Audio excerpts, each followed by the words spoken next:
We got audio and video, and it starts in 3, 2, 1. My dairy-based frozen confection creates a focal point to which young males of the species are drawn. They have stated that it is superior to yours. They are correct.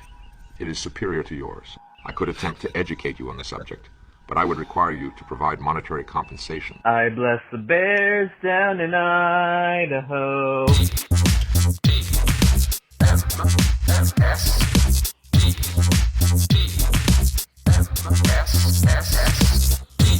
The morning stream. What do you say? We get nipple to nipple.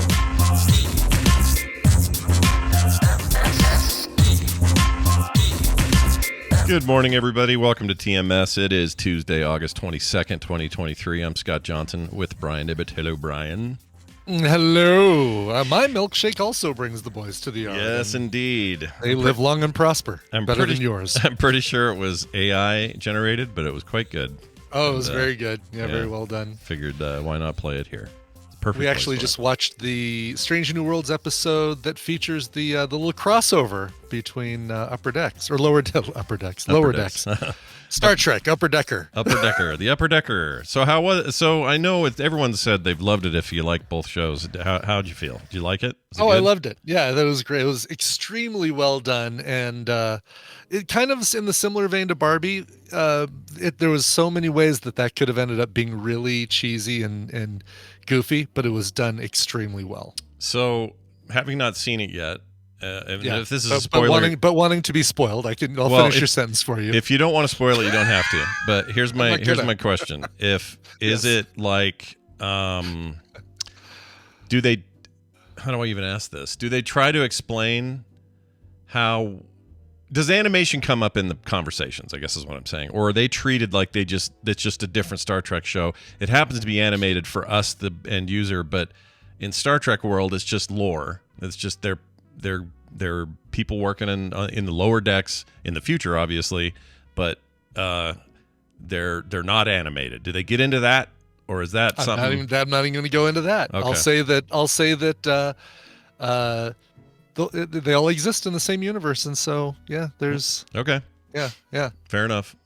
That tells me they address it. So that's good. Because there's a great that episode is just done really, really well.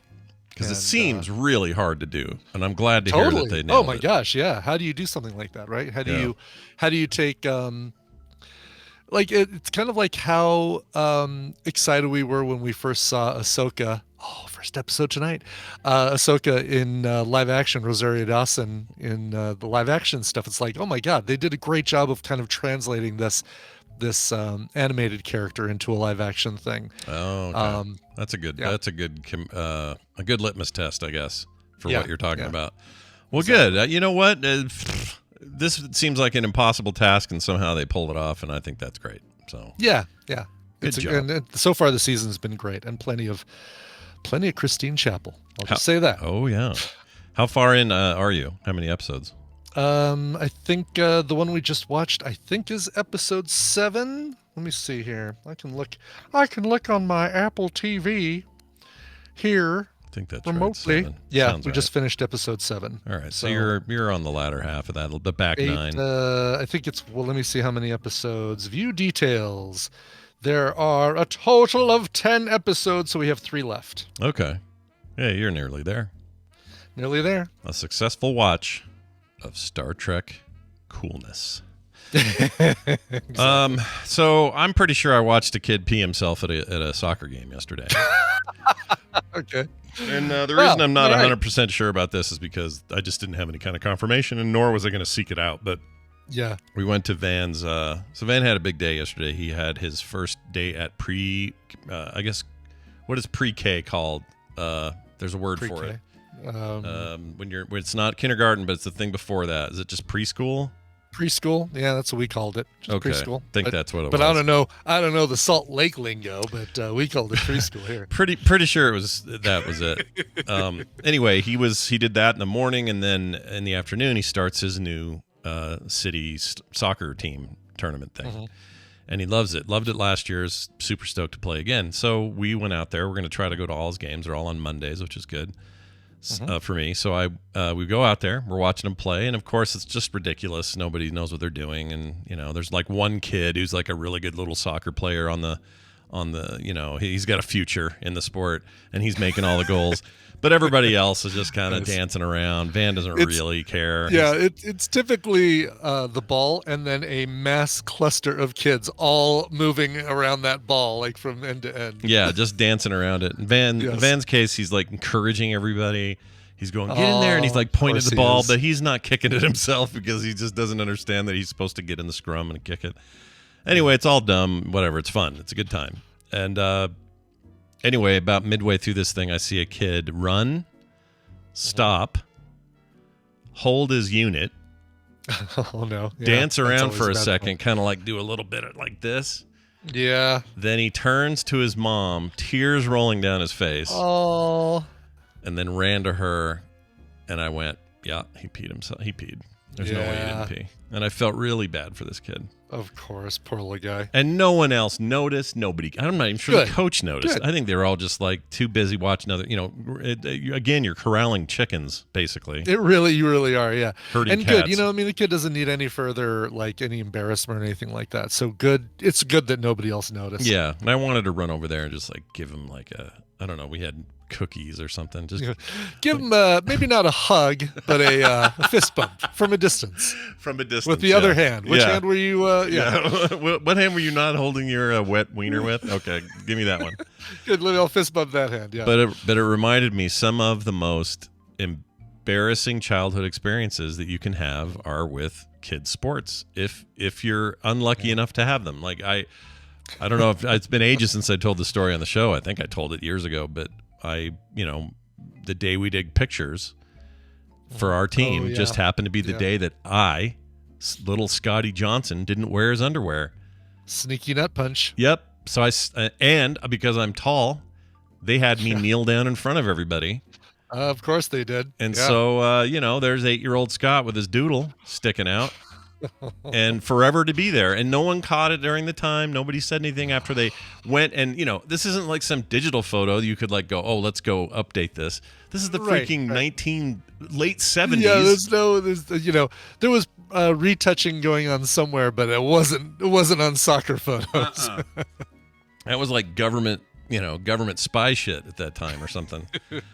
So I guess what I'm saying is, and then the coach the one year said, I had a real rough year that year. I just didn't play very well. It may have been the same year. And he at the trophy thing said, he's like, Billy, whatever. And he'd come up and people go, yeah, all right, Billy, you did great this year. Another kid would come up. All right, we got a little Eric. What's his name? Yeah, well done, Eric. Scott Johnson. I'd come up and he'd go, well, at least you showed up. And then my brother just about kicked that guy's ass. He was so pissed. So I guess what I'm saying is, it brought a lot of feelings up, seeing this kid have his little moment of humiliation, and I just kind of went, oh, I remember that. Yeah. Mm-hmm. Been there. Yeah. I don't know. Look, it's a formative time. It's important for kids to I think it's good for them to have good recreational competitive moments like this. It's good for them to learn teamwork, goals. Like literally it'll help you understand what having a goal means and what you got to do to get there and all that. These are all important life lessons, but sometimes you pee yourself and sometimes your doodle's out, and I don't know what else to tell you. And those are life lessons too, though. Those are just as important. Well, I'll never do it again. I can tell you, I learned my lesson. Exactly. Yeah, that's where it goes. It's like, yeah. I think it did keep me out of wanting to do sports, though, for the rest of my... Really? Just the whole exposed ween thing? Wow. Part of it was the coach acting like I barely did anything that season. There was just like a combination of things where I'm like, I don't want to feel that way ever again. That was awful. Why would I want to feel that again? So I just, when people would say, hey, you want to do tryouts for whatever? I'd be like, nah, I'm good. I'll just... I could see it keeping you out of things like wrestling or track. Stuff with shorty shorts. Yeah. Maybe don't they wear like full on like head to toe gear in fencing? Maybe fencing is where you needed to. I don't know if our school ever had fencing. That would have been cool. I would have done that. That would have been cool. Yeah, we didn't have fencing at ours either. We weren't fancy enough. We had rich kids in our school. About half the school was like super rich families, and the other half was like middle class to dirt poor. Yeah. And it never quite got to the level where they got their way to have all their fancy stuff. But the school, Alta, which wasn't too far from us, was a big rival of ours. They had fencing. They had all the fancy sports. You know, I think they even had some kind of polo shit going on. Oh, really? Oh, geez. Yeah, Okay. and I think the closest we had was golf. We had golf. Yeah, we had golf. We had bowling, which was a weird sports course to take. It was the first thing in the morning. Yeah. Of course, I took it. You did? We met at the Awesome. bowling alley. Tell us all about this. How did it go at the bowling? It was great. I mean, basically, you know, we got coached in bowling, like how to do simple hooks, how to, you know, what the way to finish a frame, certain spares, the way to pick those up, obviously scoring. But honestly, it was like Mondays, Wednesdays, and Fridays, we just met at the bowling alley across the street from the school, first thing in the morning. It was right and there. Tuesdays and Thursdays, I feel like we went to class and just talked about bowling. I can't. Now that I think about it, it's like, what did we do on those days that we weren't at the bowling alley? It feels like we just talked about bowling. Like, what do you do? They have like a classroom component, though? Like some kind of weird. What would you do in there? I don't know. I don't know if it was like scoring or what do you do if you're not at the bowling alley? That is a really weird thing. And that was I swear to God, I can't remember what the. I assume it was like PE credit, right? Like yes. Okay. Yeah, exactly. Wow. And it's perfect PE credit for someone like me who really doesn't want to go and play any like physical competitive sports. No, thanks. Yeah, this wasn't my jam. I wanted to be in AP art all afternoon. That's all I wanted to do. Me and a dude named Kevin Smoot. We were like the bowling buddies because he was in a lot of the same classes as me, and so we'd pretty much hang out all the time as like one of your close friends in those days. Sure. And he had an ulcer, so that was his excuse as to why we had to keep going to Dairy Queen that was also down the street from the school and get ice cream. It's like, yeah, I've got an ulcer. It's like, oh, really? And that makes your ulcer feel better, which I that's what I hear, right? Yeah, milk and dairy is good on your ulcers. Yeah. Well, it's ultimately bad for it in the long term, but it is in the moment. It is very soothing, is what I understand. Wow, and an ulcer in school, that would be rough. God, no kidding. What was that from? Did he just nervous kid, or what was his deal? I don't know. Maybe it was a damn. What do they call that when you're kind of congenital defect kind of thing? Oh, could have been, yeah. Yeah. Oh, stomach shit like that when you're young is bad because usually it just gets worse. It's not going to get much. All right, exactly. By the time you're 25, you got a colostomy hanging out, and you're, all that. Yes. Exactly. Jay Fantastic says, Kevin Smoot, did he write the movie Clerks? Yes. Oh yeah, it's it's your Mexican non-union equivalent, Kevin Smoot. Chasing Omi. Yeah. Pedro and Alicia make a porno or whatever. Right. That's your go-to Kevin Smith. You got. I couldn't think of anything else. What else is there? Mallrats. You've got Tusk. I just think of all the stupid side, like the extreme Jay and ones. Silent Bob. I like to go for the fringe a little bit. The Smoot character. I knew a Smoot in high school. I wonder if they were related at all. Oh, I knew some Smoots. There was the Smoots up the street that I knew. But they didn't play golf or have ulcers or a bowl. Anyway. So play golf, did bowl, did have ulcers. Yeah. Nice. We got a little something here from Dr. Nikki. We love hearing from Dr. Nikki. Oh, yay! Yes. When she's not busy pushing cloned sheep out the door. Right, exactly. Squeezing brains out of sheep. Yeah, she's got other thoughts. Anyway, she listens to the show and she always has a little thought here and there on something we've said. So today we're gonna find out what her take is about melons because we talked about melons, like thumping them. That whole thing? Yep, that sound right, exactly. What specifically you're listening for that tells you something is ripe when you thump a melon. Yep, that is the context. So let's let Dr. Nikki tell us what's what. Hi, Scott and Brian. Nikki here for the morning stream. I just listened to the episode where you're talking about picking the perfect cantaloupe, and I happen to have much expertise in this milieu.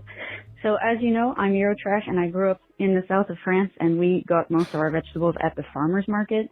And so my grandma, who is a typical grandma, has a garden full of vegetables and knows everything about fruits and vegetables you could ever imagine, taught me exactly how to pick the right cantaloupe. So first, she says, you have to find the market vendor. And by the way, yes, I know this is not going to have any practical application when you go to like Costco or whatever, but this is just how you do it. You find the market vendor whose head looks like a cantaloupe. Listen, I don't know. I don't make the rules, but that's what you have to do. Then you pick a cantaloupe and you do smell the little butt part, and it's supposed to smell like really good cantaloupe. If it smells kind of like nothing, then it's not ripe yet. And that actually comes from the fruit emitting ethylene, like kind of like bananas when they go ripe. Anyway, I'm nerding out. And then, yeah, you thump it. And if it sounds kind of hollow, then it could be rotten. It could be like dried out in the middle. But if it sounds kind of like nothing, like no echo, then it's probably also not ripe. That's how you get a good cantaloupe. Wow. I love the show, though. Everything she mentioned makes sense to me, except for the head shaped like a cantaloupe bit. Like, yeah, exactly. Find I'm gonna find the fruit tender whose head looks like a cantaloupe. But I'm never going to not think of that. You know, now. I go play craps. I look for the pit boss whose head is cube shaped. He looks like a six-sided die. Looks like a six-sided die. Yeah. Yeah. No, look, every time I go to a store and we're near melons, I'm looking now. Yeah. I'm looking for a clerk or anyone Look here for with someone a whose head shaped like a cantaloupe. I feel like picking up a cantaloupe and just going right for the hole. I feel like I need to ask its permission first. Yeah. I need is this okay? All right, I'm going to smell your stem hole. Yeah, your little stem hole. Yeah, or at least take it to dinner first or something. You know. Right, something, just something. Yeah. Yeah. I've now that I think about it, I have done this because I think Kim does this. If it's a cantaloupe, she'll smell the. We call it a hole. It's not a hole. It's the stem thing. It's the belly button, really. It's where the cantaloupe was attached to its to its nutrient-rich plant-based groundwater, whatever. Yes. Sure. And I've done that before because she says, "Oh, that's how you can tell." My problem is I don't know what smells right, and she does. So if it smells a little fermented, I think you're like, "Oh, overripe."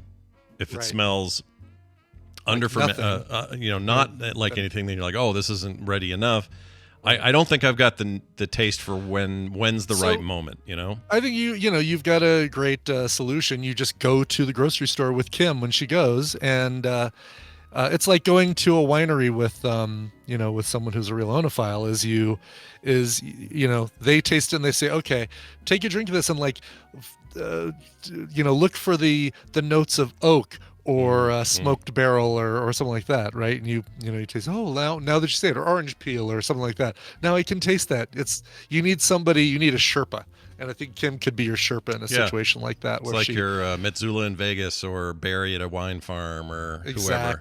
Brian at a trivia competition. A wine farm. A wine, where they farm wine. Yes, where they farm wine, yes. It'd be funny if you went with him to a winery and his way of testing. I had gone with him to a winery. Yeah, yes. Exactly. And if his way of testing wine was to just deep throat a bottle, that'd be funny, wouldn't it? He just suddenly went gall all the way down his throat. This one's great. This one's corked. This one's corked. I love the term corked because it means bad, right? Yes. But what was it? Faulty Towers, I think, has an episode where it's off. Someone says it's corked, and he says, well, of course it's corked. Oh, yes, right, yes. And they have a whole argument because Basil Fawlty does not understand that corked means bad. What corked means, right. It's a great episode. Is that the same? These kippas are off. It might be. That is one of my favorite. That's season 2 or series 2, episode 1. Or 4, maybe? Anyway. That is one of the greatest half hours of television comedy in the history of the planet. It really is, and it's an example of how you can do slapstick, and not make it feel completely contrived and planned. Because he is running from balancing these people, and this person wants a Waldorf salad, and it's so good, you guys. Apples, celery. It's a different episode, but still, your point is well made. Episode? Yeah, okay. But it's a great episode also. There's no bummers in that entire run. They're all funny. Jeannie says season 2 is garbage. I can't. Jeannie! No, there's no episode of that show that is garbage. Jeannie, no. You got the don't tell the Germans about the war. Or don't bring up the war to the Germans. You got the you got that one where he's hiding kippers in his vest and the guy dies in his room and the lady who won't put in her hearing aid because it wears the batteries down. Yeah, series 2. Jeannie, we're gonna have to have a long conversation. I would say the worst Siri. episode of Faulty Towers is still better than the best episode of something like Modern Family or Cheers or whatever. Like that show is on a whole different level, and it's completely 100% rewatchable anytime. It's the kind of thing I can just flip on. I mean, the only problem with that show is it's only on like BBC, whatever their app is. I forget the name of their app. Oh, really? There's no other streaming for it? They used to have it on Netflix for a long time, and then when that British app, BritBox, that's it, BritBox happened, and then they were like, bring all the cool shit over here now, keep all your British things here, and then it stopped being available in like more common areas, and I don't sub to that, so I guess I'd have to find a more complex way to watch it. It's BritBox is so misleading because it's like, oh great, I see this and I'm like, great, this is how I can finally watch Later with Jules Holland, great music show that you just can't find online anywhere. No, BritBox doesn't do it either. If they're going to put Brit in their name, they should have all British things. That should be everything I want that's British should be available there. Yeah, I agree. I don't think that's too much to demand. All right. Would you I mean, that basically is like saying, all the content that's on Hulu, Netflix, Max, Peacock, Paramount, it should be all in one app. It should just be all available on one app. I guess that's a good point. Yeah. That will not hold up in court if I try to push that one. So you know how you get notifications in the top corner of your screen, letting you know. I did just get one for an article in the the Hollywood Reporter. The 40-ish most important people in podcasting. Should I really quickly scan this list and see if you or I made the list? I'm gonna go ahead and say yes, but also make a guess that neither of us are in this list. Yeah, pretty much. Yeah, Will Arnett, Jason Bateman, Sean Hayes, deservedly for their thing.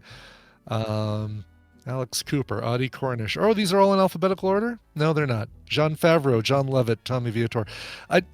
These people who are important in other categories. See, this is the problem. This is why I hate these lists like this, because all it is ex-actors or current actors and comedians who made a podcast, and I hate that. Yeah. John Lovitz is not important to the medium. He just made a podcast, and I like him. He made a good podcast, I'm sure, but he's fine.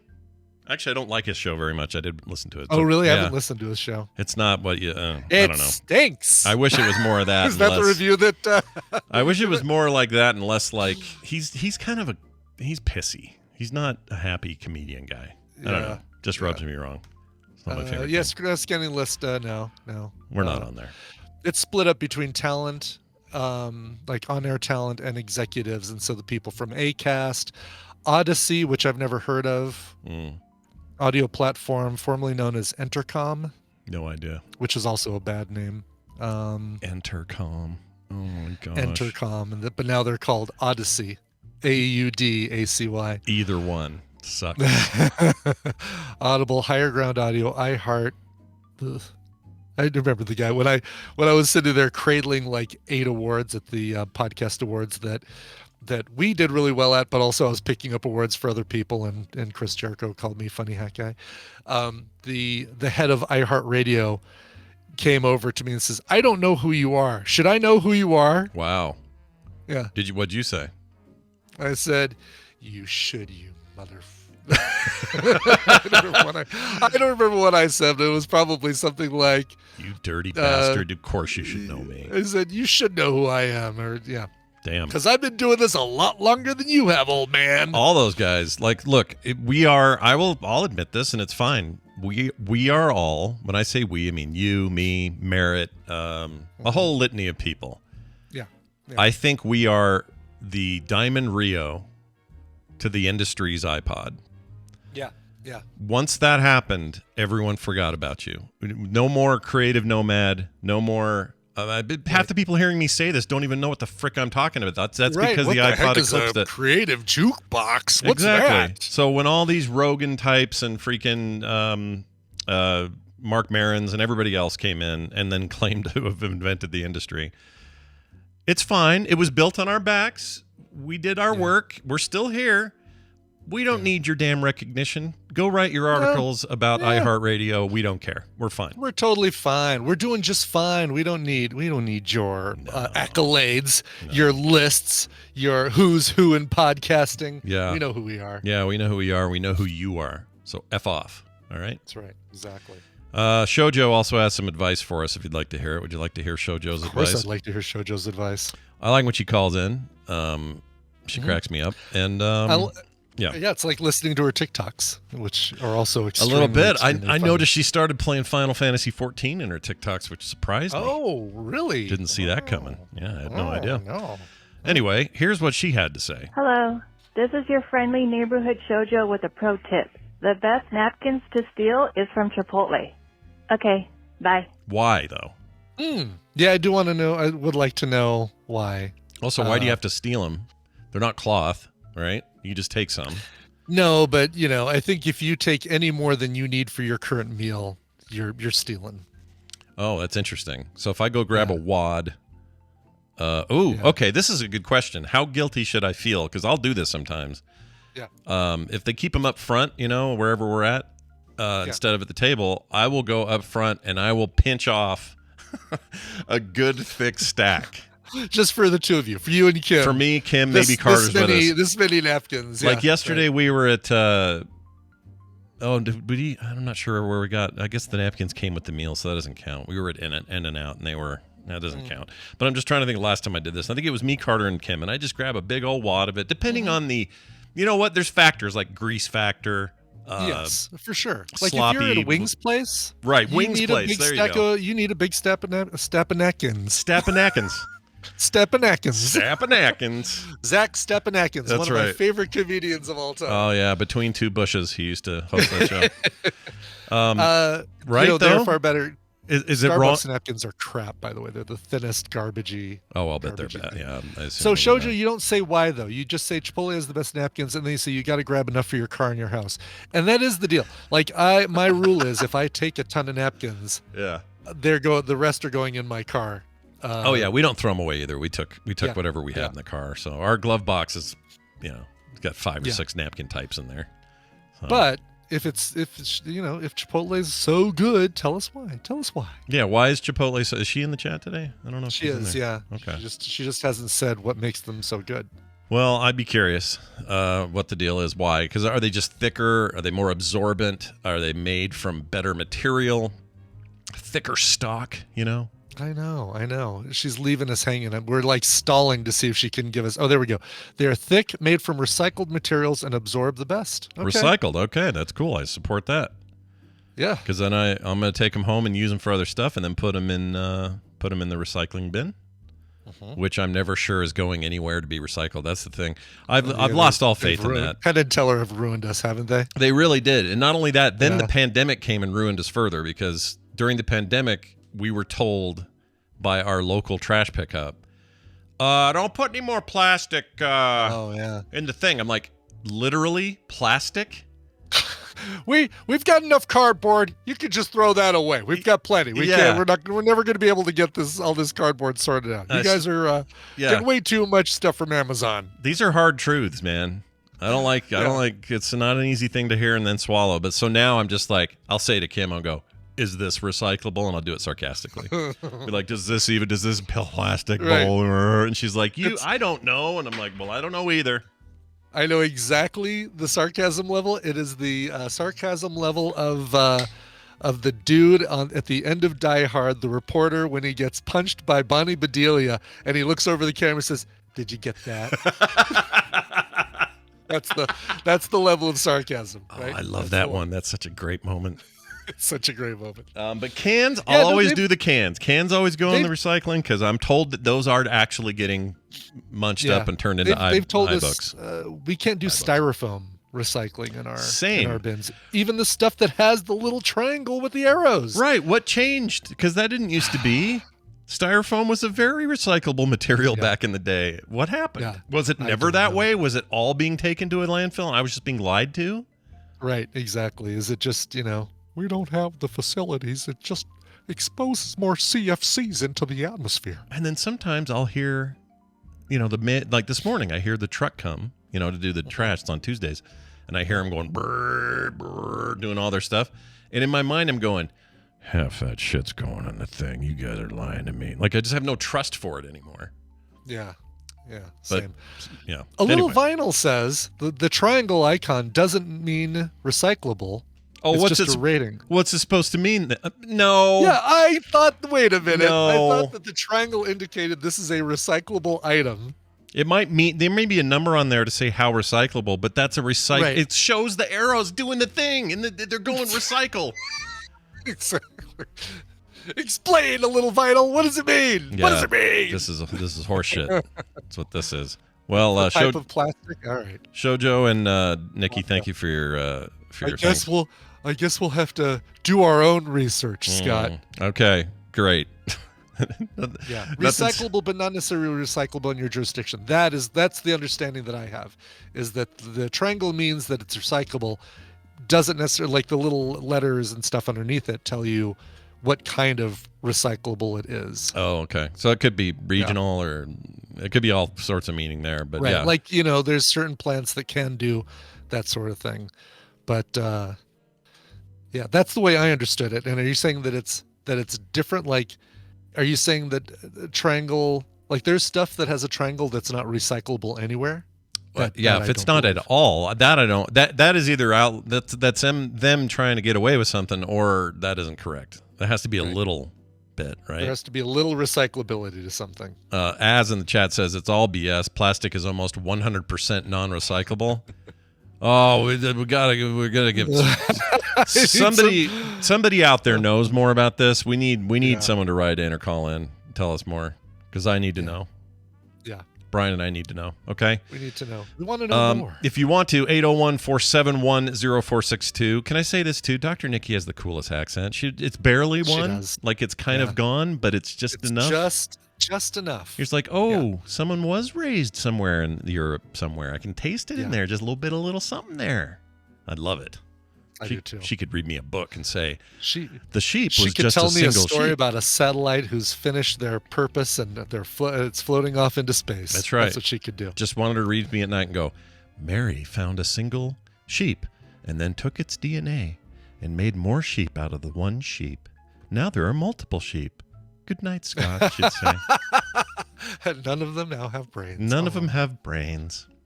All right, let's move on to some news. It's important that we inform people, not just entertain them, so we'll do that now. Time for the news, brought to you by Coverville. Will there be a Coverville this week? No, there won't, because I'm traveling, but I'm glad you brought it up so I could talk about it. No, taking a week off from Coverville and Guess the Connection, which means that you've got an extra week to win these kick-ass prizes that I'm giving away for this time's Guess the Connection, which I think is it the Groot watch? I think it's a really cool, let's see here. Groot watch. Yes. Cool. This week is, so check this out. This is what you can win. See what you got. Let me see. I got to see it to believe it. Yeah, see it to believe it, Scott. Guardians of the Galaxy Volume 2. Oh, nice little box. Nice. And it's a Groot watch. A functioning Groot watch? Still has the plastic on it and everything. How do you tell? I can't tell if they're how are there a second hand, minute hand, all that stuff work out on there? How's it They're look? green. It's hard to see on camera, but it's there. Okay. Yeah. Kind of see it now. Okay. Yeah. Is it real wood or not wood? Alien wood? It's alien wood. It is fake. It doesn't feel like wood. It's my favorite George Harrison single is Alien Wood. It's really good. Yeah. I once said a girl. Anyway. Not only that, you get an Ella Kid little sculpture card thing and a Magneto enamel pin right there. All that this week giveaway on Guess the Connection. And even if you're not a current patron of Coverville, you can go to patreon.com/Coverville, join for $1 a month, and you'll get that episode and you'll have a chance to win. And you've even, like I said, you've got an extra week to try and win if you figure out what the connection is. I like that. I also think Magneto's button being enamel is kind of ironic. It has a metal back to it, but yes, it is. Yeah.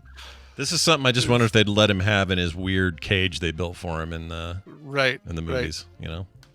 Yeah, exactly. Like it's how they kept him in prison. I'm sorry, all of our weapons are enamel, so we can't. Wasn't that the deal? They were all like plastic guns and yeah. Was that No, it was the second film. The second one was so good. The second one was great. People don't remember how good 2 was. 2 had Stryker in it, played by Brian Cox. Brian Cox. Yeah, it's good. A hint. You had Lady Deathstrike. You had and we had a hint of Phoenix. You got a little bit of Colossus. Did we have Colossus? Oh yeah, we did. It was early though, like at the school or something. Yeah, I think he still busted through part of the dam or something. But yeah, things didn't get weird. You get Juggernaut, bitch. I think you get him in there too, don't you? I thought that was third. Was that third? Maybe it was third. Don't remember. Yeah, now that you say that, I think it was third. They had that facility where they were holding Kitty Pryde and and she's running through walls and he's breaking through walls. He's breaking through them. Yeah, that's right. Oh, man. I'm the transporter, bitch. Let's do this story. Speaking of wine. Yeah. Wine lovers, get ready. Here's a story for you. California Wine Company has 2,000 bottles seized for fermenting wine in the ocean illegally. I didn't even know you could do this in the ocean, but apparently you can. I'll bet Barry knows about it because he knows all that wine shit. So they bottle it and then just hide it in the ocean? Well, it says... I guess we'll find out, right? Yeah, here's what they say. They lost more than 2,000 bottles of wine and other alcoholic beverages to the city government after illegally fermenting their product in the ocean. Still doesn't make sense to me. Ocean Fathoms that's literally their company name. Yeah, feels like that should have been the tip-off to the to the ATF, is that maybe they're Ocean Fathoms. Where are you holding your wine? On land. On land, totally on land, not in the ocean. Fermenting totally on land. That's why we're called. Yeah, we swear we're not putting it in the water. How deep are you doing your wine? Fathoms. This is Santa Barbara District Attorney is who's after them. It's part of their plea agreement. Let's see. Local wastewater treatment plants took care of the alcohol in glass bottles. They were all recycled. Wink, wink. Recycled. Better check the number. Glass, I believe. Glass and aluminum, I feel like they do and do pretty well. I think so too, because that's how we get all our MacBooks. People melt down those cans. Aluminiums. Yeah. Whatever happened to that guy? What's he doing? Jonathan Ive. Yeah. Is he just chilling now? He's just sitting there designing stuff in his house. Because he's not with Apple anymore, so I don't know who he's working for. This great aluminum toilet paper roll holder that I've invented. Because I will admit to something. Seamless. I realize it's kind of bullshit. All right, but I loved his videos where he would narrate the design of the AirPods or of a new phone bezel or whatever. And he was so proud of the fact that there weren't no seams. Just feels like it's carved out of one piece of aluminum. Seamless. Milled out of one piece of aluminum. Something about that guy's voice. It's pretty good. I like it. Let's see here. The disposal of their wine was the result of a plea agreement where two of the 3 founders pled guilty. What'd the third guy do? I ain't falling for this. Well, we got 2/3 of them. I guess so. The misdemeanor charges for illegally discharging material into U.S. waters, selling alcohol without a license. Well, that's a whole other thing. In addition to aiding and abetting investor fraud, a very other thing. According to the attorney's office, Emmanuel Rezito and Todd Azaretto and Todd Han. He's boring compared to Azaretto. Sure. I would say Han for him, but yeah, whatever. Han. Han Solo, Han Solo. That's how Jessica Hahn spelled it. That's true. Remember her whole deal? She was pretty good. Remember her whole deal. Yeah. Did you ever watch? How about another rabbit hole, Scott? Did you watch that Jim and Tammy Faye Baker movie with No, Jessica Chastain and I wanted to, but didn't. The Eyes of Tammy Faye. Yeah, it was really, really good. I heard it was great. Yeah, I like her a lot, the actress. I do not like the people they're basing this on. No, absolutely not. But it felt like it had just enough kind of borderline comedy that was just comedy because these people were really funny, unintentionally really funny. The stuff they did, right? Spider-Man number 2 was the Jim That's Baker. right. Andrew Garfield. I was trying to remember who was Jim Baker in this. Yeah. And do you remember who was Jessica Hahn in that? That was someone famous. I don't remember. I remember these other 2 castings and not that because I hadn't seen it, but I remember at the time Vincent going. D'Onofrio, Cherry Jones. Vincent D'Onofrio was Jerry Falwell. Oh my gosh! Did he do a crying admission that he was? I think so. Yeah. Masturbating Gabriel or whatever. Olds was Pat Robertson. Ugh. Where is? We didn't talk about how. Look, I don't want to celebrate anyone's death, and the guy was in his 90s. Okay, but I'm kind of glad. I'm glad that guy's not around anymore. I'm just saying. Oh, I know. Yeah. He was a terrible. He did. I just feel like he did more. He did a lot of harm and very little good. Plus that whole thing with the Guitar Hero line. I mean, we'll cherish it forever and we'll play it on the show anytime we feel like it. But you know, that lady and her Guitar Hero question is the only good thing that ever came out of that whole thing. It really is. Anyway. I am not finding who played Jessica Hahn in this. Crap. That's all right. Well, I'll watch that. Move along. That's streaming? Is that a thing I can? It's got to be streaming somewhere. Let's see here. Is that a thing I can bump in front of Parasite? You know, just stick it out in front and. You can pretty much bump anything in front of Parasite. I look forward to doing that. All this talk recently about that Click Click Boom, the Andrew Garfield thing. Oh yeah, you can only stream The Eyes of Tammy Faye on. What is this? What is this thing? It is. What's it called? WoW Presents. WoW Presents? That's where it looks like. So blizzard.com, everybody. Get over there. Exactly. WoW Presents Plus. Because, you know, if you don't get the WoW Presents free version. Well, if you already subscribe to World of Warcraft, you can get it for free. So you'll be fine. That's a bad joke. Moving on. Yeah. I'm just trying to figure. I'm on this site, WoW Presents Plus. Their menu items are browse, search, drag race availability, merchandise, DragonCon UK tours. I don't know what this thing is. What is this? That's really. Why would they have streaming service? Browse, search, drag race availability, merchandise, DragonCon UK, and tours. DragonCon? It's a DragonCon thing? Oh, I'm sorry, DragCon. DragCon. DragCon. Oh, like drag, like we're in drag. So I guess that's what WoW Presents Plus is a. Yeah, WoW Presents Plus is the only streaming service featuring multiple RuPaul's Drag Race franchises, Painted with Raven, Work the World, and hundreds of other World of Wonder originals, documentaries, specials, and LGBTQ programming, all ad-free. I'm going to put this in here so that you understand why I just said that. This is the name, apparently, of a show. How would you pronounce that? Let's see. You're putting it in the in our Discord, in our Discord chat. Ugh. Or ugh. Yeah. Okay, yeah, it's not just me. Yeah. What the frick? Is that just that's a show? It's a show, apparently. Hey, honey, get it. Come here. Is about to start. Exactly. That's stupid. UNHHHH. Yeah, I don't like it. Yeah, no. I don't like it at all. That makes me feel funny. I don't like it. Yeah. Well, anyway, these guys, I guess, put wine at the bottom of the ocean or bottom floor of the ocean. Oh, yeah, that's right. That's where we were. We were talking about that. And I guess it speeds up the process of fermentation, and they're not allowed to do that unless you are. Well, I think you're not allowed to do that at all, because the ocean is, it's a sacred place, Brian. You can't just stick your shit in there. We must protect the fishies. Final story: cop was arrested and fired for allegedly stealing Pokemon cards. Oh no! I mean, this is way better than breaking into some apartment and killing someone in their sleep. I'll take this over that, but still. That's right.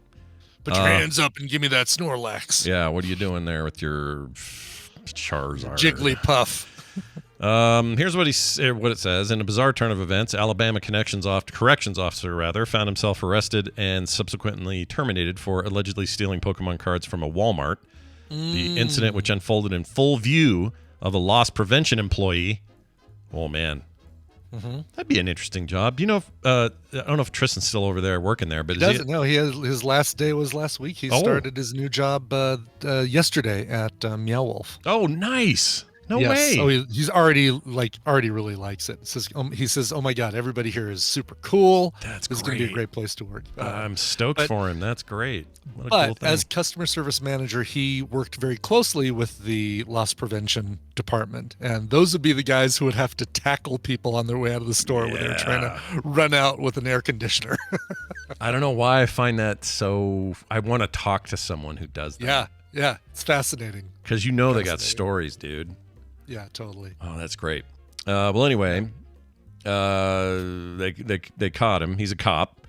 Caught him. The allegations against Hardy assert that he stole Pokemon cards by surreptitiously opening multiple card packs and discreetly placing individual cards in his pocket. Whoa. Oh. So like super shithead maneuver. Not just taking packs, but like, I'm going to open all these packs. I'm going to find the cards I want. I'm going to leave the other ones. Yep. He got confronted, and then he fled on foot. All right, it's what you do when you leave a Walmart. I don't know what else you're going to do. Hop on foot. Yes, flee. He fled on a rascal. Yeah, where's his hoverboard? Like, of course he fled on foot. The uninformed officer was subsequently found at a local restaurant, still in possession of the stolen Pokemon cards. He ended his career in law enforcement as a result. Nice going. A wild corrections officer appeared. Bing! Handcuffs, super effective. Well, that'll do it for your news, everybody. We're going to take a break. When we come back, Dan, the tabletop man, will be here. I have it on good authority. He's going to have some interesting stuff to say about the opioid epidemic as well. Don't forget, Dan's a pharmacist, a big one. Yeah. He's Big Pharma, we call him. Big Pharma. Big Pharma. Yeah. Remember that character in The Sopranos? They called him Big Pharma. Nope, that's the different P word. Different P word. Maybe not exactly the name he had. Not exactly. But Brian's going to... Will he also talk about any sort of tabletop stuff? I'm trying to think. May have been a tabletop dancer of some sort. Brian's going to play us a song, though, so we can get to him. Yeah. Hey, Brian, why don't we do that? What do you have there today?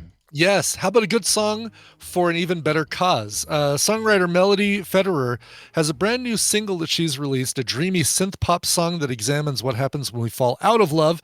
That song is called, appropriately, Falling Out.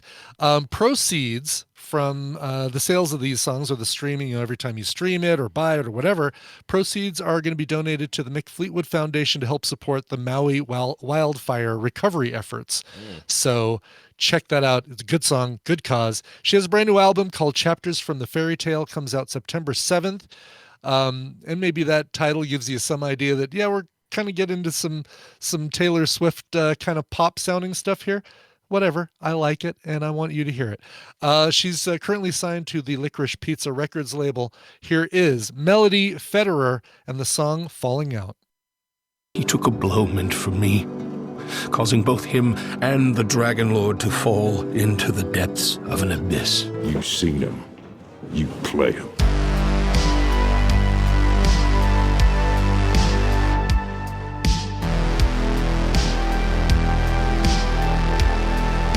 Do tell who that artist was again. Okay, that's a performer who goes by the name Melody Federer, probably her real name. I don't know. Yeah. Anyway, she's a musician who just released a song, Falling Out. Again, proceeds go to the Maui wildfire recovery efforts. Her brand new album, Chapters from the Fairy Tale, comes out in a month, September 7th on Licorice Pizza Records. Nice. Related to the famous tennis player, perhaps? The Federer. What's his name? Something. Roger Federer? Is that the guy?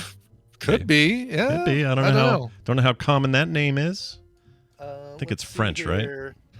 A noted soloist as well as an accomplished writer for various musicians. Her style is genre agnostic and her stage presence is effortlessly versatile. Whoa. Boy, written by AI. No, I'm just kidding. May as well be. No mention. Yeah, I think that it would probably get mentioned if she was related to Roger Federer. Yeah, you'd think so. That's a famous connection. Yeah. Sure. All right. Well, on that note, let's get Dan in here.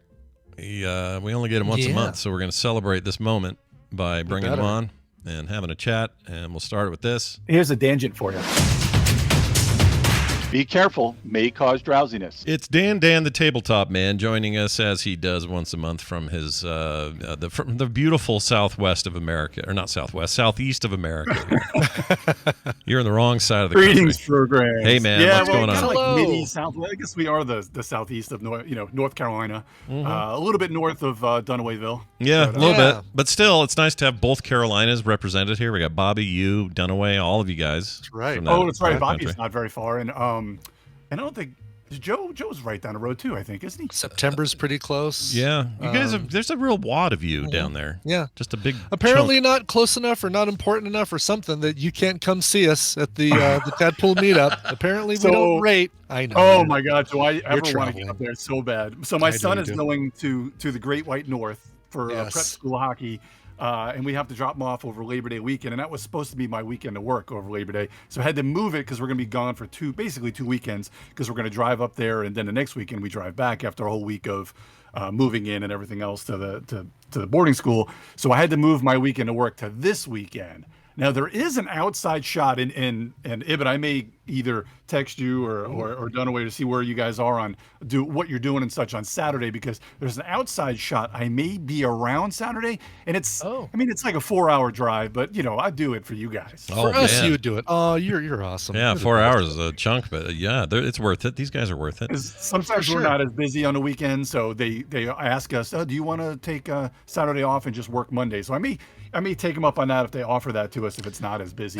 How long of a drive is it up to where he's going to be at school? Is that a big? Oh, we're gonna do it. Actually, if we did it straight through, it probably takes about 14 hours to get up, because it's right across the border, and it's in Sherbrooke. It's outside of Sherbrooke in Canada, which is up in Quebec. Okay. So it's or Quebec. It's right north of Vermont, like basically like half-hour north of the border of Vermont up there. So we'll probably drive up, take our time on Saturday, go stay somewhere, do a little, touristy stuff with DJ, and then drive up on Sunday and get there on Monday. And then all the stuff starts like Monday, Tuesday, Wednesday for the school. So it's gonna be weird, because we're gonna be empty nesters, which is gonna be that is weird, right? Empty nesting is a very strange feeling. Brian and I can both sort of attest, although after pandemic, Carter came back, and I actually really like having her here. So I'm dreading the day that she goes again. But it's a weird feeling to be like, it's me and you again, like those early days, Right. What do you want to do? You want to get remember who you are? You want to get naked and get drunk? We've embraced it fully. Yes. Yeah, exactly. Well, anyway, that sounds like fun, and also grats to him. That's a very cool thing that he's doing. Yeah, so he'll be up there for 3 years. He's reclassed to a sophomore, and speaking of sophomore, we just dropped Lauren down at Wilmington, UNC Wilmington, for a sophomore college year. So that's why we'll be empty nesters. Jeez, look at you, man! Your whole family's growing up. It's unreal. I mean, I remember. God, I mean, obviously we all remember when all of our kids were so young. It's nuts how fast. You tell all the people that have kids, don't blink, because you think it's going to be taking forever for them to walk or talk or go to school and do things on their own, and then they're out of your house. It's over before you know it. I know. I don't like it. I don't like it. I miss a lot of that stuff. I get to relive it a little bit with these grandkids, but it's still weird to me. So before we talk about OxyContin and some opioids, I don't know if you guys saw this around Gen Con. You guys were just talking about all the Pokemon theft. I don't know if you saw the big news about there was a $300,000 theft of Magic the Gathering cards at Gen Con. Whoa! Guys, no, didn't hear about this at all. Dude. Holy cow! This you can file this under dumb criminals as well. So. Two dudes allegedly. Let me put allegedly. I don't think they've been brought up on charges or surrendered yet, because I haven't seen it in the news in the last couple days. So we'll throw the word allegedly on here. Yeah. So fair enough. Taking pictures, carrying out a pallet of these, CCG cards, which were later said to be Magic the Gathering cards. They wore a T-shirt of the game they designed on Board Game Geek. So like they could do this quick smash and grab and stay and take these cards, but anybody seeing them says, well, we know who those guys are, because that's the game they're here to promote. Everything else in the world, their game is the #1 hotness on BGG right now. Doesn't mean it's been sold or anything. Just hotness is basically on clicks onto their site, onto their board game page. So this game is rose, and it's a terrible game. It's not great. But anyway, I don't want to say the name because I don't give them any more publicity. Yeah, but right, you don't have to go far to find it. But this is, you would just think that you would have heard either arrests or turning themselves in or something like that, because you're on camera, everybody knows, and they're just, they're not a weird size where you could say, oh, that might not be them. No, you could tell who it is, basically, from these pictures. But anyway, that was, I thought you'd love wild. that story. I was going to say, I make sure the suspect isn't all tattooed on his face and has a multi-million-dollar record deal, because it sounds like something Post Malone would try to get away with. He loves those cards so much. Right. That'd be that for that magic card, that One Ring Magic the Gathering. $2 million, Wouldn't it be man. great to get a call from somebody like, hey, Mr. Ibbott, I got this. Yeah, I heard you got the card. Can I buy it for $2.5 million? Yeah. Is that your Post Malone? Is that your impersonation? Wow. Sorry, I'm not a very good Post Malone guy, but dude, that sounds more like The Weeknd. Sorry. Yeah. That was. Sorry, I'm getting them confused sometimes. All these the popular singers. Speaking of which, if you've never heard their song they did together, people should seek it out. It's fantastic. The Weeknd and Post Malone's. I forgot the name of it, but it's very good. Anyway, well, Dan, let's talk real quick. So for some reason, I finally got around to watching Dope Sick like a year or more after Brian. I think 2 years after Brian recommended it. Yeah. Wow, has it been out that long? Dope Sick? Yeah, 2021, I think. I think so. Okay. And I loved it. I really loved it. Most of what I loved about it was everybody gave just a series of insane performances, and I don't know a ton about the story about Purdue Pharma, and I don't, how much of this is accurate, how much it isn't, all that stuff. You're currently also watching that thing on Netflix, or have watched. What's it called? Painkiller. So I've watched the first two of Painkiller, and I watched the first one of Dope Sick, and it's pretty amazing how they both cover a lot of the same things, and they give you some other kind of outside information of both of them, like so you can getting even more information. The really powerful thing is, I believe it's Painkiller. At the beginning of each episode of Painkiller, somebody says, somebody comes on and says, while some of the names and some of the details have changed, what hasn't changed is the fact that my kid died at 40 because of being addicted to Oxycontin. Right. And that's powerful at the beginning of these type of shows. I agree. There's some of that toward the end of Dope Sick, where it kind of meshes. This is weird. It reminded me of this is really funky. It reminds me of Schindler's List, as they get toward the end, and Schindler's being reminded that he saved a ton of people with his list. The list, and then the titular list. Yeah, but then it morphs into a color footage of actual survivors going to his gravestone, putting stones on Schindler's gravestone. There's something about that kind of transition that sort of kind of happens at the end of Dope Sick. It's like, now we're seeing real people whose lives have been affected and all that. But anyway, all of this talk back and forth, and you and I have texted back and forth about it a little bit, about the difference between the shows and stuff, made me want to ask you a question, which is this. You've been in pharmacology for a long time. And because of that, I assume that a lot of when this was going down, the crazy marketing push that Purdue Pharma and other opioid manufacturers were making, and doctors beginning to just like go crazy with their levels of prescription based on some of what turns out to be a big fat lie, all that stuff. Did you get to see some of that from your vantage point as someone in the industry as it was going down? Like, how did you view all that? I've been a pharmacist. So I've worked in the pharmacy industry since the late 90s, because even when I was an intern, I worked at different pharmacies. And then I graduated pharmacy school in 2000. So I'm not a pharmacologist, but I am a pharmacist. I'm a doctor of pharmacy. So I have worked plenty of years of retail. I'm not in retail anymore, but I worked plenty of years, especially around a lot of the peak of what this is. I mean, we're still, I don't want to belittle it at all. We're still in a peak. I don't want to call it a opioid epidemic. I mean, because these meds do a lot of good in the world. Generally, they're for chronic, the people that have the crazy amount of pain and cancer pain. I can't stress enough how, when you've had surgery or you've got really nasty things going on, or cancer, these drugs do great good. However, as you could tell, even from, like I said, even from dramatization from there, that's not what they were looking for. They were trying to corner the market on just everyday pain, which is not a great thing for long-acting opioids. Now, we would see, and I also did a rotation for a couple of months with happened to be a guy I played hockey with. He's a doctor in Benson, and I actually went to his office and watched every day. But it was amazing, because this was back in the Wild West of drug rep days. Now they've clamped down quite a bit on drug reps. Now I watched the drug rep bring in a set of golf clubs to my buddy's office that had his name on them and gave them to him. Man. Now I cannot tell you who the drug was, and I don't think it was an opioid or anything. And my buddy wasn't doing anything for Gazy. I mean, I was there for a long time. And if you ever watch, I don't know if either one of you watched the episode 2 of Painkiller has, because they both kind of go into kind of the drug rep mentality and big such. Time, yeah. But there's in episode 2, I'm sorry, a little spoiler alert. The drug rep, the one girl that they're kind of training in episode, in the first couple episodes, she goes into this doctor's office, and this doctor just tears her a new one. And it's all stuff that, like, I've had the same conversations with some of these drug reps where it's like, are you kidding me? You're trying to tell me it's less than 1% of addiction? What kind of damn studies have you done? Because that's horseshit. And there's no way an opioid has less than 1% addiction. You're full of crap. Do you know what this stuff is? It's basically heroin. All this stuff comes from the same place. You cannot tell me there's no addiction to it. Yeah. Okay.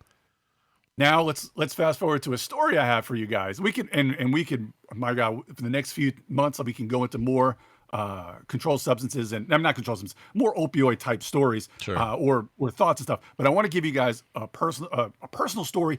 Everything I say here is 100% true. Okay. I worked at a chain. It was Eckerd back then. I think Eckerd is out of business. I think they were bought by Rite Aid. I think everything's out of business. But I worked at this store at Eckerd, and right next to us we had kind of an office park, and it had doctor's offices in there. And we would get some scripts from people just walking over there. But the main thing that we would see was basically this. We started seeing scripts for OxyContin, and we would see, and this was from a psychiatrist office. Now, this is a little bit unusual for a psychiatrist to order pain meds, let alone a Schedule II narcotic in these kind of things. Now, Scott, I had you ask Wendy, do they see a whole lot of, controlled substances, not necessarily controlled substances, pain controlled substances and opioids? And I think she said basically, no, she doesn't do any of that. She doesn't do any of that. Yeah. She told me that she doesn't prescribe opioids of any kind. In fact, she's slow to prescribe much of anything. She's one of those. Her practice and therapy is usually like focused on the cognitive stuff. Like it's all like in office type focus. Yeah, and so she's got psychiatrist friends who she will refer people to sometimes and say, well, this person clearly is in need of something, we need some meds here. But she is very slow to prescribe. I'm not saying anything about, that world does. I'm not saying they don't need meds. There's plenty of great meds for psychiatry and therapy and everything. Yeah. This has nothing to do with that. This is OxyContin from a psychiatrist's office. Now, this doctor would send over scripts for OxyContin 80, 100, and I'm talking, and I shit you not, 200, 300, 400 tablets at a time. Jeez. Now, those doses are stupid. I cannot stress this enough. 100% true story. These doses you may see in cancer patients, and I've got no problem with that. Palliative care, end of life care, give them anything they need. Yeah. These were not with cancer patients because, believe me, we called and asked. And back in the day, kind of like they were talking about, where there was a big push for pain. And let me say this too. This is something this is not just a me thing. This is something we're always taught. Pain is what the patient says it is, and I 100% believe that. However, kind of like the customer's always right. There's a limit to everything in the world. You know what I'm saying? Like, sure, of course. Pain is what the patient says it is. However, when the doctor's writing 300, 400 tablets of OxyContin 80, you don't even. That's ridiculous. So the boards of pharmacy and medical boards initially didn't want us to refuse these scripts. And as a pharmacist, this is a little different in a lot of different states, but you basically have a right to refuse any prescription. And that's generally, again, pretty universal. Usually that's kind of like wrong usage, wrong dosage, drug interactions, things like that are what you use it for. So boards basically said, hey, don't stop anything. But after a while, we just flat out refused to fill those. So one day, the skinny, middle-aged dude comes in. He's really got bugged out eyes. He comes in and he starts giving my pharmacist partner, giving her crap about filling these things. And I heard this commotion, and I went over there, and it was the doctor himself. Oh, geez. So, of course, I was having nothing of it. You don't come in and start yelling. Yeah. So he brought in these flyers from Purdue. I shit you not. He brought these flyers in about addiction and such. And we had a conversation, kind of like I said, almost like you see in Painkiller, about, pain management, cancer, and, and versus depression pain. And no one not having cancer needs 500 milligrams of OxyContin a day. Now, I hope I'm not offending anybody out there. If you're on 500 milligrams of OxyContin a day, listen, maybe you're the outside chance. I'm not trying to start anything there. I'm just saying 20 years ago when this was an early drug, I don't care how safe they claim it is. Nobody starts off with OxyContin as 500 milligrams a day. It's insane. So to wrap up this long story short, the doc got nailed by the boards, lost his license within maybe a year after we started to put the clamps on. Okay. So wow. So he was up to some fugazi crap, and I don't know whether they were giving some back to him or selling them, because I know that I don't know anything about like the illegal side, but somebody had told me one time that they would sell these tablets for $1 a milligram on the street. Damn. Which is insane. Wow. Yeah, that's really insane. I mean, the whole point of them early on was they were cheaper, or at least that's what the story tells us, that you would when you would get a doctor who was willing to script these out, if you were going to resell these, you'd take them and crush them up, make them into vials or whatever, and then say, okay, well, this much is this much. So let's talk about that real quick. Yeah. So let's see. Well, I swear we'll get the games. So what happened at the beginning is they claimed about all this abuse, that they weren't abused and less than 1% addiction. So what happened was, with the old tablets, you could crush them. You would kill the mechanism, the long-acting release mechanism, and basically it would just release everything. So people were crushing them. They were snorting them. I think they were smoking. They were doing all sorts of crap to them, injecting them, everything. And that's what caused the first outrage in the early 2000s. And then, lo and behold, they came out with a new one where they changed the release mechanism, where if you crush the tablet, you kill all of the molecules, which is actually kind of a good thing for them to do. And so what do they have now? They have a bottle that says abuse deterrent. So we just gave them more crap to sell and have a better way to sell things to show that it's not abused, because they put the words abuse deterrent, which sure, it's true, but the drug is still abused because it's still OxyContin. Well, let me ask you this, because there's an interesting twist in the story for Dopesick anyway, where they are forced into putting a black label on there, and the way that black label was talked about, they didn't really get into it, the black details. Box label, right? Yeah, or black box label. That's what it was, and they made that seem like such a big deal, almost as bad as like when cigarettes had to put cancer warnings on boxes or whatever. Oh, yeah. And usually that's the death knell for a medication. Like, you're done if that's on there. Can you speak to that? Is that a thing? Is that a real thing? So black box labels are usually when you get let's just say, I'm trying to think of a specific drug, but usually it would be with a drug where it says, hey, black box label is, if you're a man with this disease state, you cannot take this because you'll die. That's usually what you get as a black box label. Okay. I just use men for, right. Sure, any sure. of us. Just if, for if example. you're if you're a 6-foot white guy named Scott, you will die if you take this. But that's a black box label. Okay. You know?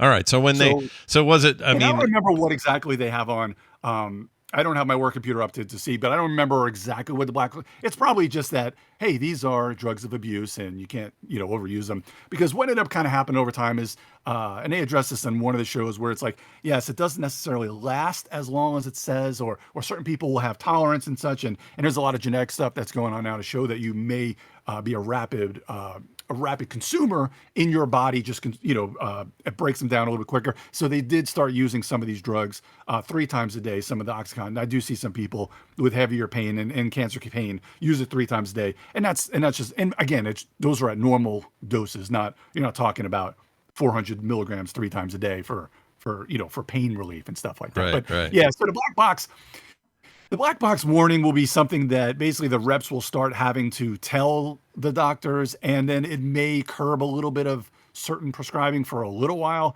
and you may see a dip, but it won't kill a lot of things, unless that, very rarely is that black box warning saying only, the only people in the world that can use this are other guys named Brian. It's not going to be that, not going to be that restrictive. Oh, I love the idea of a Brian-based drug warning.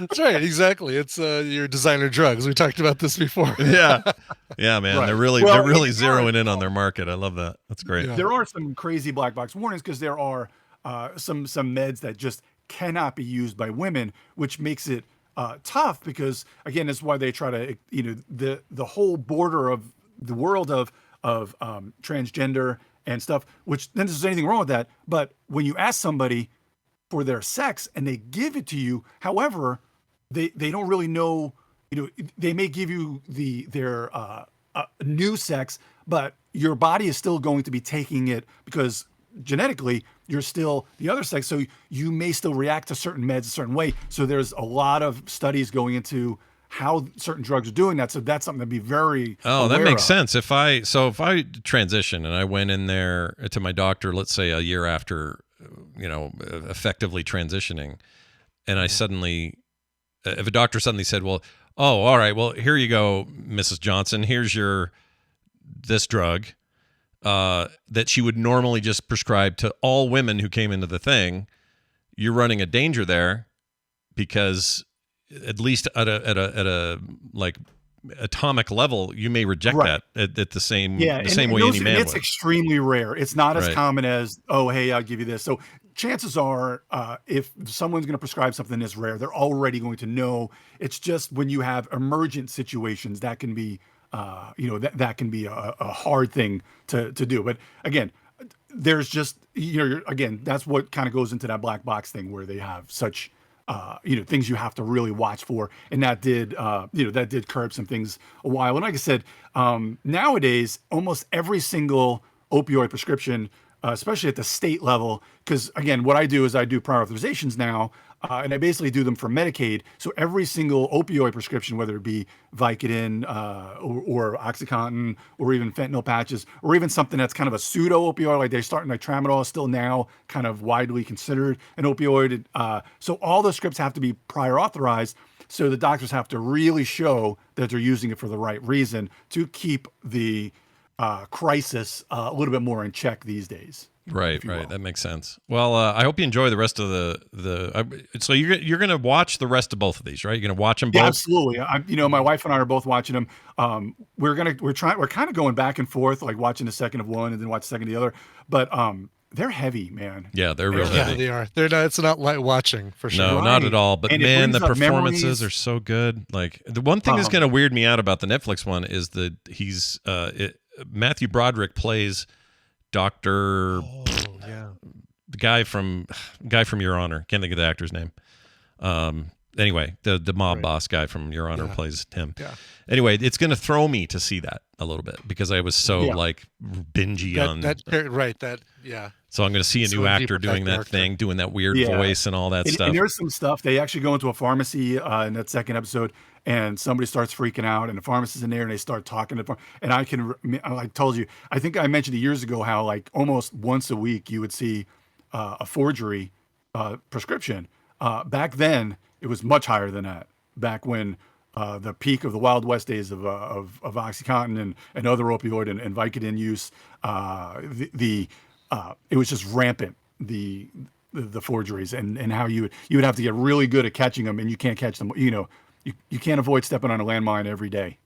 Right. It's insane. Right. Well, there you go. A peek, just a tiny peek into that world, everybody. We hope you enjoyed it. Dan, let's talk games. I'm looking for let's say we got a big we do have a holiday coming up. You got the whatever day. What's the holiday coming up? Labor Day. Labor Day weekend. You got the Labor Day weekend. You're sitting around going, post Gen Con, there is so much I don't even know what to go play. So I'm hoping you have some suggestions for everybody. Well, yes and no. So I had all the solo things, but that's going to take me a little bit longer. So let me give you a recommendation. All right. And this is a game called Everything Ever. This is from the same designer. Right. This is from Floodgate Games. It's from the same designer, Nathan Thornton, who did. He also did Green Team Wins. He also did.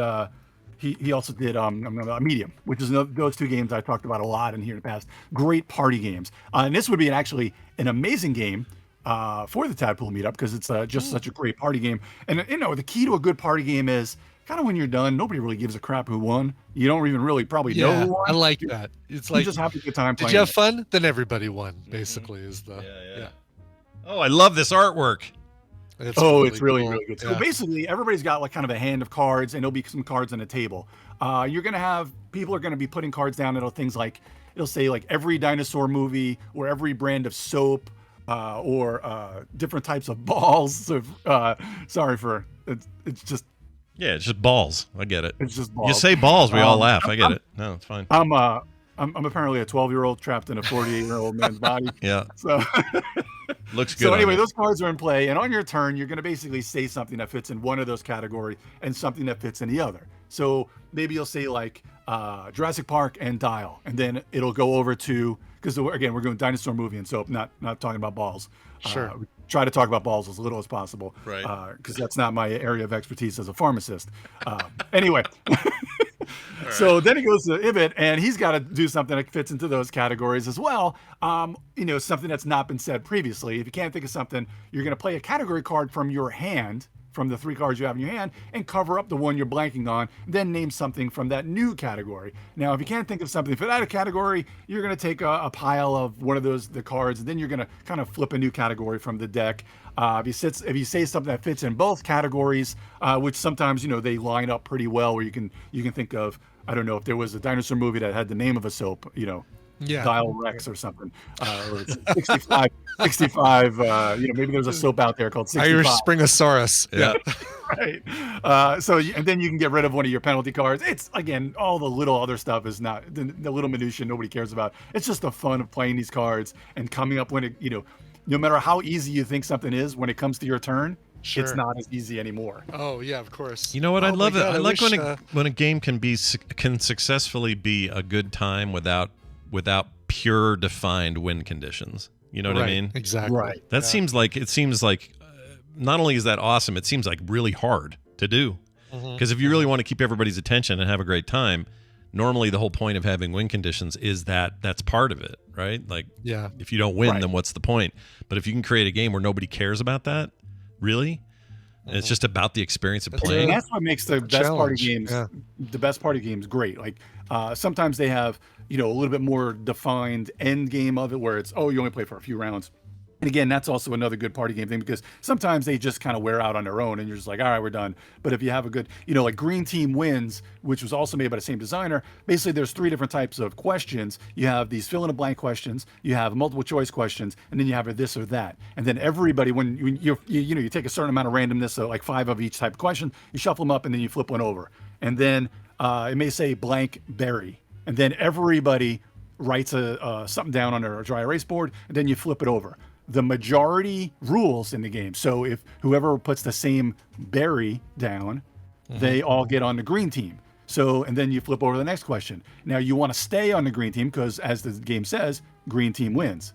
So throughout the game, you're getting more points for being on the green team and staying on the green team. And then, so you're trying to answer these questions and also stay in the majority. So your answer may change because, well, I know what Scott would answer for this question, but do I know what Ibit would answer? And then do I know what Tina will answer? So I got to try to fit what's the majority going to answer. This has got that's what makes Green Team Wins an amazing party game. I'm a big fan of how things are aesthetically. I really like how this game looks. It just looks like the most easy to pick up and play, fun look to it.